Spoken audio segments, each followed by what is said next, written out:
के चलोगे ना, आगे आपका जो आगे 11th 12th आओगे ना, आईआईटी नीट में भी हेल्पफुल होगा।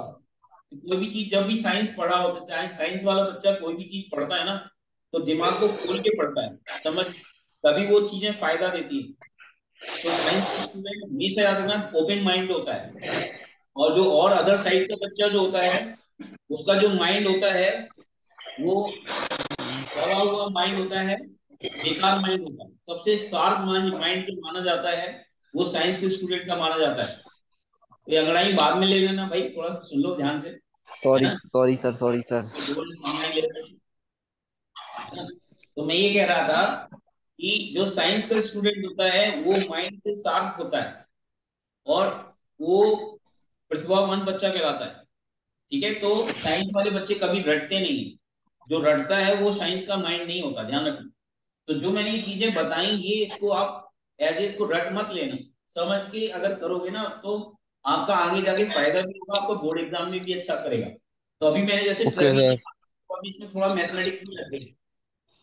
अभी मैंने क्या बताया, एरिया किसका एरिया लिया जाए, करंट वर्सेस टाइम का एरिया अगर लिया जाए, तो करंट वर्सेस टाइम वो क्या रिप्रेजेंट करेगा, चार्ज क्या रिप्रेजेंट करेगा, charge. Charge. Current versus time का चार्ज। जो एरिया होता है वो चार्ज रिप्रेजेंट करेगा। तो एरिया कैसे, अब देखो ट्रेपीजियम आ गया। ट्रेपीजियम का एरिया आपको मैथमेटिक्स में सीखा होगा आपने, half sum of parallel side, यानी दो साइड पैरेलल होती है ट्रेपीजियम में, और उनके बीच का गैप जो होता है वो डिस्टेंस बिटवीन देम होती है। देखिए एक साइड ये हो गई, 0 से लेके यहाँ तक 5, और एक साइड आपकी ये हो गई, एक आपकी साइड हो गई ये यहाँ से लेके यहाँ तक, यहाँ 4 है यहाँ पे 2 है, तो डिफरेंस कितना आएगा, 4 - 2 का डिफरेंस 2 आएगा। तो सम ऑफ पैरेलल साइड 5 + 2, और बीच की डिस्टेंस कितनी हो गई 10। तो बस ये जो इसकी वैल्यू जो आएगी इस एरिया की, इसे 2 से 5 टाइम्स काटोगे तो 5 पड़ जाएगा, 7 × 5 आएगा, तो 35 ये यूनिट बनेगी कूलाम। कूलाम ही बनेगा ना भाई। एरिया की यूनिट मत लिख देना, मीटर स्क्वायर सेंटीमीटर स्क्वायर ये सब मत लिख के आना। देखो एरिया का मतलब ये मत समझना कि ये area metre square centimetre square होगा। एरिया की यूनिट आप यस लोगों ने सर। पढ़ी होगी, लेकिन यहाँ पर करंट को आप टाइम से मल्टीप्लाई कर रहे हो तो यूनिट कूलाम बनेगा, क्योंकि Q बराबर I इंटू ओके टी होता सर। है। Q बराबर होता है ना, डेल्टा Q बराबर I इंटू टी। तो एम्पियर सेकेंड को कूलाम बोलते हैं, क्योंकि इंटर कन्वर्टेबल है। तो ये चीजें क्वेश्चन आते हैं। अब मैं सबसे इंपॉर्टेंट चीज बताने जा रहा हूँ, circuit, electrical circuit. Electrical circuit क्या होता है और उसको कैसे सॉल्व करते हैं, पहले सर्किट को समझते हैं। तो हेडिंग नोट कर लीजिए, इलेक्ट्रिकल सर्किट नोट कर लीजिए। इलेक्ट्रिकल सर्किट क्या होता है, इलेक्ट्रिकल सर्किट जो है वो एक तरह से कंडक्टर का एक बैटरी और सेल और ये की वगैरह ज्वाइन करके डायग्राम होता है, उसको इलेक्ट्रिकल सर्किट के नाम से जानते हैं। जो घरों में वायरिंग वगैरह होती है ना, वो भी इलेक्ट्रिकल सर्किट ही है। जो भी अगर आप कोई यस भी सर। इलेक्ट्रॉनिक्स डिवाइस देखते हो उसके अंदर तार तार वगैरह लगे होते हैं, प्लस और माइनस उसके अंदर होते हैं, तो वो भी रेजिस्टेंस वगैरह कनेक्ट होते हैं, वो इलेक्ट्रिकल सर्किट होता है। यानी इलेक्ट्रिकल सर्किट का नोटेशन क्या है, तो इलेक्ट्रिकल सर्किट बोलते हैं इसको, जिसमें एक रेजिस्टेंस, रेजिस्टेंस को ऐसे डिनोट करते हैं। रेजिस्टेंस क्या है, इस तरह से रेजिस्टेंस होता है। रेजिस्टेंस को आर से रिप्रेजेंट करते हैं, इसको बोलते हैं, ये डिवाइस है जो इलेक्ट्रॉन को फ्लो को अपोज करता है। काम क्या करता है ये, oppose the electron flow oppose. का करंट। मतलब करंट का इलेक्ट्रॉन फ्लो। इलेक्ट्रॉन की फ्लो को अपोज करेगा, क्यों भाई, करंट का मतलब yes electron flow. Sir. Yes sir. हाँ, तो रेजिस्टेंस को हम ऐसे डिनोट करते हैं। आगे एक चीज और ऐसे मिलेगा, इस तरह से मिलेगा, इसको बोलते हैं बल्ब। क्या बोलते हैं, बल्ब। बल्ब क्या करता है बच्चे, बल्ब। रोशनी देता है। बल्ब के ग्लो। अंदर एक अंदर छोटा सा पतला सा वायर लगा होता है, देखा होगा आपने बल्ब के अंदर, उसको टंगस्टन होता है। किसका होता है वो, टंगस्टन।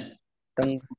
Yes sir. टंगस्टन का जो मटेरियल होता है उसको ज्यादा करंट देने से वो ग्लो होना है, जलने लगता है, मतलब हीट हीट प्रोड्यूस करता है। और जो हीट प्रोड्यूस करता है उसी हाई। से रोशनी पैदा होती है, और वो यस जलता सर। नहीं।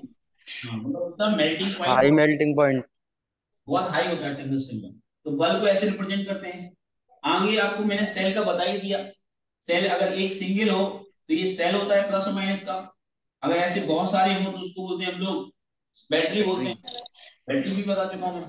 अब इसके बाद एक ऐसा ऐसा भी आता है चौथा, फोर्थ पॉइंट में ऊपर ले लेता हूं, होता है की। की को हम लोग, अगर की में पॉइंट नहीं है, इसको बोलते हैं ओपन की। क्या बोलते हैं? ओपन की है, ओपन की। द सर्किट ऑफ है। ओपन की का मतलब सर्किट काम नहीं कर रहा है, मतलब सर्किट इज इनएक्टिव है। सर्किट कैसा होगा? Circuit is inactive. Inactive. Inactive का मतलब सर्किट काम नहीं करेगा, सर्किट में करंट नहीं होगी। इनएक्टिव मतलब करंट जीरो। और अगर मान लो की में इस तरह से बना हुआ है, एक बीच में डॉट रखा हुआ है, इसको बोलते हैं क्लोज की। बोलते हैं क्या बोलते हैं? क्लोज की। क्लोज की। क्लोज की का मतलब सर्किट ऑन, मतलब सर्किट काम करता है, एक्टिव हो गया। कैसा हो गया? एक्टिव सर्किट हो गया। एक्टिव का मतलब जो काम करे, उसको एक्टिव सर्किट बोलते हैं। यानी अब करंट हमारी जीरो नहीं होगी, यानी एक्टिव सर्किट में करंट हमारी जीरो नहीं होगी, करंट फ्लो हो रही होगी। अगर यहाँ के अंदर डॉट डॉट नहीं रखा होगा मतलब करंट जीरो होगी। ओपन की का मतलब नो करंट, सर्किट ओपन है। No current. और अगर बीच में पॉइंट रखा है तो मतलब सर्किट ऑन है। जैसे की को ऑन ऑफ करते हो ना, इसको ऐसे भी रिप्रेजेंट करते हैं। जैसे मान लो ऐसे कर दिया और ऐसे कर दिया, तो ये जो की है ये ऑफ है। ऑफ है मतलब बंद है, तो ऑफ है, ऑफ। और इसका मतलब होता है, इस वाले का मतलब होता है ऐसे। जैसे ये हो गया और इसको हमने क्या किया, इसको इसके ऊपर पटक दिया, मतलब इसको बंद कर दिया ऐसे। ऐसे कर दिया मतलब ये ऑन हो गई, मतलब ये इसका नोटेशन है। ये चीज और ये चीज सेम है, ऐसे ये चीज और ये चीज सेम है। यानी ओपन की को ऐसे भी दिखा सकते हो, क्लोज की को ऐसे भी दिखा सकते हो। अरे बात सुन में कि नहीं? Yes sir. Yes sir. अब इन सभी को मिला दो एक साथ, तो ये सर्किट बन जाता है। तो कैसे बनता है सर्किट? हटा दो इसको। मैं यस सर। रिकॉर्डिंग मैं रिकॉर्डिंग कर रहा हूँ, ये रिकॉर्डिंग भी शेयर कर दूंगा आप लोगों को। अगर कोई चीज अगर जल्दी नहीं समझ पा रहे तो वो आपको रिकॉर्डिंग में देख लेना, बोलो ना यार। ठीक है? Okay okay sir. क्वेश्चंस भी ओके। कराऊंगा। समझ आ गया नहीं मैं मेरी बात? Yes sir. Okay sir. Okay. चलो, तो अभी क्योंकि ये मेन मेन मेन कॉन्सेप्ट पहले कवर अप कर देते हैं, फिर मेन क्वेश्चंस है। और ये जो मैं कॉन्सेप्ट बता रहा हूँ ये आपको थ्योरेटिकल एग्जाम में पूछे जाते हैं, थ्योरेटिकल चीजें पूछी जाती हैं। अब जैसे मान लेते हैं हम सर्किट का हमने डायग्राम बनाते हैं, तो मैंने ये रेजिस्टेंस दिखा दिया, और ये मान लेते हैं हमने यहाँ पर एक बल्ब दिखा दिया, और यहाँ पर हमने एक बैटरी दिखा दी, यानी एक सेल दिखा दिया, यहाँ पे की लगा दी। और एक काम करते हैं, दो चीजें और नहीं बताई मैंने आपको। एक ये होता है इस तरह से, अगर कभी ए लिखा हो प्लस और एम्पियर। माइनस, मीटर बोलते क्या होते हैं? Ammeter. Ammeter. Ammeter. Ammeter ammeter. बोलते हैं। और ऐसा लिखा हो वोल्ट प्लस, मीटर। ये वोल्ट मीटर होता है। क्या होता है ये? Voltmeter. Volt voltmeter. Meter. और एक ऐसा भी देखा होगा आपने, इस तरह से लिखा हो, जी लिखा होता है, किसी किसी में लिखा हो जी। गैल्वोमीटर। हाँ, इसको बोलते हैं गैल्वेनोमीटर। क्या बोलते हैं? थोड़ा समझो क्या होता है गैल्वेनोमीटर। गैल्वेनोमीटर। अब मीटर। तीनों का काम मैं समझा देता हूँ। अमीटर क्या ओके करता है? सर। करंट मेजर करता है। सर्किट में कितने एम्पियर की करंट है, 5 एम्पियर की, 2 एम्पियर की, 10 एम्पियर की, क्योंकि करंट की यूनिट क्या होती है? एम्पियर। तो वो अमीटर मेजर करता है। वोल्ट मीटर क्या करता है? वोल्टेज मेजर करता है, वोल्टेज। कितने वोल्ट का वोल्टेज ड्रॉप हो रहा है, वो वोल्टेज मेजर करता है। और ये क्या करता है? ये भी करंट मेजर करता है, लेकिन स्मॉल करंट मेजर करता है। क्या? ये हाई करंट मेजर करता है। क्या करता है? हाई हाई करंट मेजर कौन करने का काम कौन करता है? अमीटर। मीटर। और ये लो करंट मेजर करता है। क्या करता है? गैल्वेनोमीटर। Galvanometer meter. जो करता है लो करंट मेजर करता है। ये वोल्टेज मेजर करता है। क्या करता है? वोल्टेज मेजर करता है। This voltage. Is for measuring voltage. ये वोल्टेज हाई भी मेजर कर सकता है, हाई और लो दोनों कर सकता है। लेकिन अमीटर और गैल्वेनोमीटर में कोई अंतर पूछे आपसे, तो आप कहोगे दोनों करंट मेजर करते हैं। अमीटर भी करता है, वोल्ट मीटर भी करता है, लेकिन अमीटर ज्यादा अमाउंट की करंट मेजर करता है, यस और sir. Galvanometer small current measure करता है। बोलो, अगर कोई पूछे कि यस गैल्वेनो और सर। अमीटर में डिफरेंस क्या है, तो जो ज्यादा करंट मेजर करे वो अमीटर, जो लो करंट मेजर करे अमीटर। वो गैल्वेनोमीटर। गैल्वेनोमीटर। क्या करता है? वोल्टेज मेजर करता है। तो बोलो, अब सर्किट में इसको यस लगाया सर। कैसे जाता है? अमीटर को तो हमेशा सीरीज में लगाते हैं। अमीटर गैल्वेनोमीटर को कैसे लगाते हैं? सीरीज में। सीरीज। प्लस माइनस है तो ये प्लस माइनस होगा, ये प्लस माइनस तो ये प्लस माइनस, सीरीज में लगा देते हैं। लेकिन, और ये की है, लेकिन अगर वोल्ट मीटर को लगाना है तो वोल्ट मीटर को पैरेलल में लगाया जाता पैरेलल। है।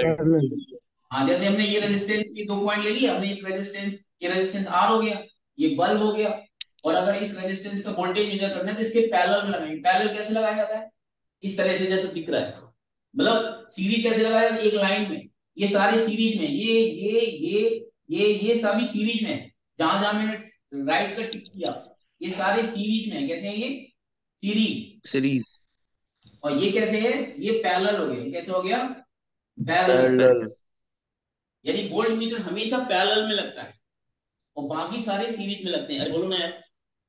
Yes yes sir. सर। तो ये पूरा डायग्राम सर्किट का है। सर्किट समझ गए अच्छे से? Yes sir. Yes sir. Yes अब सर। बात करते हैं सर्किट में। सर्किट की कंपोनेंट भी समझ गए। और अब हमें ये सर्किट ऑन है या ऑफ बताइए। सर्किट ऑन है या ऑफ है? अभी बताइए। ऑफ। ऑन है। ऑफ। ऑन नहीं, ऑफ है। ऑफ। बीच में ऑफ है। हमने पॉइंट भी नहीं रखा ना। हाँ sir, yes basic sir. Close है। मतलब हमें अगर बीच में पॉइंट नहीं रखा मतलब सर्किट में करंट अभी कितनी होगी? जीरो। लेकिन जैसे ही ये ऐसे हो जीरो। जाएगा तो करंट हमारी जीरो नहीं होगी। अरे बात समझ आएगी नहीं? Yes yes sir. Sir. Suryansh, Gagan, Yug, Prabhav, समझ यस आया? Sir. Yes yes sir. Sir. Yes sir, आ गया। कोई डाउट हो तो आ पूछिए। गया सर। तो भी कोई डाउट हो। वोल्ट मीटर को कैसे कनेक्ट और करते हैं? पैरेलल में। और अमीटर को कैसे कनेक्ट करते हैं? सीरीज में। सीरीज। ओके। और बाकी सब आप सीरीज में होंगे इस तरीके से। तो ये चीजें हमने जो भी चीजें बता दी। अब यहाँ पर हम बात करते हैं सबसे इंपॉर्टेंट ओम्स लॉ की बात करें। क्या बात कर रहे हैं? Ohm's law. Ohm's Ohm's law. Law. तो हेडिंग नोट कर ली ओम्स लॉ। इसी में मैं ओम्स लॉ की बात बताऊं। ओम्स लॉ होता है क्या? इंपॉर्टेंट है, आता है एग्जाम में। बता दो इसको। Yes sir. Yes sir. देखो यस ओम्स सर। लॉ होता क्या है। जैसे यस मान लो सर। अगर हमने किसी सर्किट में इस तरह से सर्किट बना दिया। ये तरह का जो सर्किट बनाया उसको हमने बैटरी को क्या कर, इसको हमने की को ऑन कर दिया। यानी की को हमने ऑन कर दिया, ऑन हो गई की। यानी सर्किट ऑन हो गया। जब सर्किट ऑन हो गया तो इससे करंट पास होगी आई। तो इससे करंट पास होगी तो इस कंडक्टर में रेजिस्टेंस में करंट आई जाएगी। और ये जो करंट कहां से मेजर करेगा? ये अमीटर मेजर कर लेगा। कौन मेजर करेगा करंट? अमीटर। और इससे बल्ब भी जलने लग जाएगा। बोलो ना यार। अगर ओके, अगर सर्किट ऑन है तो बल्ब भी काम करेगा और इसमें वोल्टेज भी होगा। यानी अमीटर रीडिंग मेजर कर देगा। अमीटर बता देगा इतनी एम्पियर की करंट इस सर्किट में पास हो रही है। और वोल्ट मीटर बता देगा इस रेजिस्टेंस में इतना वोल्टेज है। अरे बोलो। Volt yes meter sir. क्या बताएगा? वोल्टेज। और यहां से करंट पता चल जाएगी, यहां से वोल्टेज पता चल जाएगा। अब ओम ने क्या बताएगा कि जो भी कंडक्टर में करंट पास होती, कंडक्टर कौन सा है? ये रेजिस्टेंस को ही तो कंडक्टर बोलते हैं। बोलो ना यार। Yes sir. तो रेजिस्टेंस में अगर आपने करंट पास करी और इससे उसका वोल्टेज कितना मेजर हुआ? वोल्टेज इसका बी मेजर हो गया। कितना हो गया? बी। और वी। करंट हमारी पास हो रही है आई। इसमें वोल्टेज मेजर किया। तो आई। ये जो वोल्टेज होता है वो करंट के डायरेक्टली प्रोपोर्शनल होता है। क्या होता है? वोल्टेज जो होता है ये, वो जो भी कंडक्टर में करंट पास हो रही होती है उसके डायरेक्टली प्रोपोर्शनल होता है। जो भी हमने करंट यस पास सर। करी रेजिस्टेंस में वो करंट वोल्टेज के प्रोपोर्शनल होता है, या वोल्टेज करंट की प्रोपोर्शनल होती है। बात तो एक ही है ना। या इसको इसके यस सर। प्रोपोर्शनल कहते हैं या इसको इसके प्रोपोर्शनल कहते हैं। अरे बोलो ना यार। Yes sir. Yes sir. Yes sir. तो इसके लिए कंडीशन होती है इफ फिजिकल स्टेट। क्या? ओम्स लॉ की हेडिंग लिखवा रहा हूं मैं। ओम्स लॉ, ओम्स लॉ की कॉन्सेप्ट बता रहा हूं। ये फिजिकल स्टेट का मतलब हो गया लेंथ, एरिया, मटेरियल, टेम्परेचर। ये सब कांस्टेंट रखा जाए। ये सब लेंथ हो गया कंडक्टर की, एरिया हो गया, मटेरियल हो गया, टेम्परेचर। अगर ये कांस्टेंट रखा जाए, ये बदल नहीं रहा है, तो वोल्टेज प्रोपोर्शनल टू क्या होता है? करेंट। आप लोग बोल नहीं रहे हो। वोल्टेज प्रोपोर्शनल टू क्या हो जाता है? करंट। करंट। करेंट। तो जब ये प्रोपोर्शनलिटी हटेगा तो इसकी जगह कुछ कांस्टेंट आएगा। उस आर। Constant IR. की आर। रेजिस्टेंस। रेजिस्टेंस। हाँ, ये जो हटने से जो नया कांस्टेंट आया, इस नए कांस्टेंट रेजिस्टेंस को आर। बोलते हैं करंट, सॉरी रेजिस्टेंस। तो रेजिस्टेंस की वैल्यू क्या आ जाएगी? V upon I. यानी रेजिस्टेंस की वैल्यू क्या आ गई? वी अगर अपन बी आई। बराबर आर आई हो गया तो आर बराबर बी अपॉन आई नहीं हो गया? Yes sir. इस पे भी क्वेश्चन आते हैं बेटा। Yes sir. ई बराबर yes sir. R, I R पे भी क्वेश्चन आते हैं। इसके तीन फॉर्म है। आई और आर दिया तो बी निकाल लेंगे। अगर आई और बी दिया है तो आर निकाल सकते हैं। कैसे? इधर उधर ले जाके बोलो ना। अगर मान लो यस आर सर। यस निकालना सर। तो आर बराबर बी अपॉन आई। और ट्रांस अगर मान ट्रांसपोज। लो आई और आर दिया तो वोल्टेज आ जाएगा, है ना। Yes yes sir. Sir. B आ जाएगा तो आई आ जाएगा। तो कुछ भी निकाल सकते हैं। तीन चीजों में दो चीजें बताऊं, तीसरी निकाल सकते हैं। और रेजिस्टेंस की यूनिट होती है ओम। क्या होता है? यूनिट ओम। रेजिस्टेंस की यूनिट क्या है? ओम। आई बात समझ में? ओम को कैसे लिखते हैं? Yes, sir. ओम को ऐसे लिखते हैं, ऐसे ओम। ओम। ओके, तो ये याद ध्यान रखना। ओम्स लॉ क्या है? ओम्स लॉ मैं फिर से बता दूं क्या है। whenever current pass in a conductor, then the voltage developed across the conductor is proportional to current pass through it. Whenever current Yes, pass sir. through the conductor, then directly voltage across the conductor is proportional to current, and we have proportionality constant R, that is called resistance. resistance का Here काम R मैं is the पहले बता चुका हूँ। ये क्या करता है? करंट के फ्लो को अपोज करता है। जिस कंडक्टर का रेजिस्टेंस हाई होगा ना, उसमें करंट इतनी कम होगी। वोल्टेज, अगर बैटरी का वोल्टेज इतना ही फिक्स है, आई भी फिक्स है, लेकिन अगर मैं समझ रेजिस्टेंस बढ़ा दूं तो आई की वैल्यू कम हो जाएगी। आई का समझ में, यानी बी अपॉन आई की जो Yes, वैल्यू, sir. हाँ, यानी बी अपॉन आई की जो वैल्यू होती है वो कांस्टेंट रहता है। उसका जो ग्राफ आता है, जरा ध्यान देना, इसका ओम्स लॉ का जो ग्राफ आएगा, अगर हम लोग बी वर्सेस आर ग्राफ खींचे, बी वर्सेस आई ग्राफ खींचे, तो इसका जो स्लोप होता है, स्लोप मतलब टेन थीटा, जो टेन Ten थीटा theta. होगा वो क्या बनेगा? Delta B by delta I, यानी कि आर बन जाएगा, रेजिस्टेंस बनेगा। यानी बी आई ग्राफ का जो स्लोप होगा वो रेजिस्टेंस के बराबर होगा। लेकिन कई बार एग्जाम में क्या करते हैं, बी आई ग्राफ ना देके आई भी ग्राफ दे देता है, तो उस समय बच्चा गलती Yes, कर देगा। sir. क्या बी और आई का ग्राफ का स्लोप रेजिस्टेंस होता है, लेकिन अगर उसने एग्जाम में बी आई ग्राफ ना देके आई भी ग्राफ दे दिया तो घबराना नहीं है। देखो, अगर उसने आई भी ग्राफ दिया, यानी आई इधर ले लिया और बी इधर ले लिया, तो अब ये भी स्ट्रेट लाइन, अभी भी स्ट्रेट लाइन होगा, लेकिन अब इसका जो स्लोप होगा, अब इसका जो स्लोप होगा वो वन अपॉन रेजिस्टेंस होगा। किसके बराबर होगा? One upon resistance. हाँ, अगर वन अपॉन आई भी ग्राफ दिया रेजिस्टेंस। है तो उसका स्लोप वन अपॉन रेजिस्टेंस होगा, लेकिन अगर Yes, B I sir. Graph दिया है तो उसका जो स्लोप होगा वो रेजिस्टेंस होगा। ये एक बात बहुत ध्यान रखने वाली बात है। बच्चा को ग्राफ ग्राफ ये पता होता है, तो एग्जाम में ये आ गया, बच्चा गलती कर देगा। जैसे मान लो ये एंगल ले दिया 30 डिग्री और आपसे पूछा रेजिस्टेंस बताओ, तो बच्चा तुरंत क्या करेगा? पहले टेन थर्टी की वैल्यू पता करेगा। टेन थर्टी की वैल्यू होती है 1/√3। बोलो ना यार, टेन यस थर्टी Yes, की sir. सर। सर। 1/√3 पता है ना table? Yes Yes, sir. sir. Yes sir. Okay, तो आप इसका रेजिस्टेंस पता क्या लिखेंगे? इसका स्लोप हो जाएगा tan thirty is equal to 1/√3, और ये इक्वल टू 1/r होगा। तो r बराबर कितना होगा? √3 ओम। कितना हो जाएगा अगर इसको इसके बराबर करेंगे? r इक्वल टू √3 ओम, यानी रूट रेजिस्टेंस की वैल्यू कितनी होगी? √3 ओम। अरे बात समझ में आई कि रूट नहीं आई? Root three. Yes yes sir. Sir. Clear है? तो आज मैं अभी इतनी रखता हूँ। कल जो क्लास होगी वो इसकी आगे की होगी, तो कल कोशिश करेंगे करंट को कल हम मैक्सिमम से मैक्सिमम कराते, हो सकता है खत्म भी कर दें। ठीक है, तो आज इंट्रोडक्टरी क्लास थी। अभी मैं आपको एक शेयर करूंगा उसका, और मैं एक एक्सरसाइज भी दूंगा आपको कुछ मैथ्स के लिए लगाने के लिए, तो वो भी लगाएंगे, और मैं उसके डाउट पूछूंगा, मैथ्स के एज ए डाउट पूछूंगा आपसे, लगाएंगे सभी बच्चे। अब वो कौन सी एक्सरसाइज होगी? मैथ्स की मैं कोई भी एक्सरसाइज दे सकता हूँ, बोलिए। तो आप लोग okay okay sir. Prepare okay. करिए उसको, और जो डाउट है वो डाउट में डिस्कस करूंगा। ठीक है, फिजिक्स में तो ओवरऑल आपको सारी चीजें मैं बताऊँ।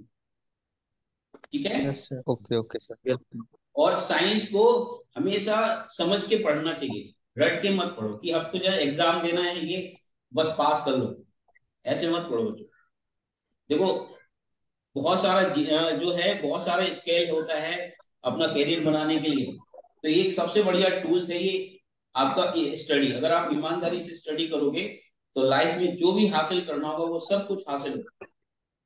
ये मेरी बात सुन लेना, है ना?